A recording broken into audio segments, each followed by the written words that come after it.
एक छोटे से गांव में साद नाम का एक दुकानदार रहता था। उसकी एक छोटी सी दुकान थी जिसमें टॉफियां, बिस्किट, खिलौने और रंग बिरंगी पेंसिलें मिलती थीं। गांव के बच्चे रोज उसकी दुकान पर आते थे क्योंकि साद बहुत मेहरबान था। अगर किसी बच्चे के पास पैसे कम होते तो साद उसे फिर भी टॉफी दे देता और मुस्कुराकर कहता, कोई बात नहीं, अगली बार ले आना। इसी वजह से सब बच्चे साद को बहुत पसंद करते थे। एक दिन एक छोटा लड़का अली दुकान पर आया। उसके पास पैसे नहीं थे, मगर उसे एक पेंसिल चाहिए थी क्योंकि उसे स्कूल में लिखना था। साद ने फौरन उसे एक अच्छी सी पेंसिल दे दी और कहा, पढ़ाई बहुत जरूरी है। अली ने खुश होकर साद का शुक्रिया अदा किया और वादा किया कि वो खूब मेहनत करेगा।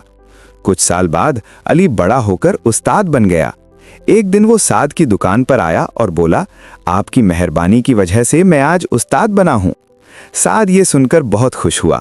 गांव के बच्चों ने भी समझ लिया कि मेहरबानी और मदद करना सबसे अच्छी बात होती है।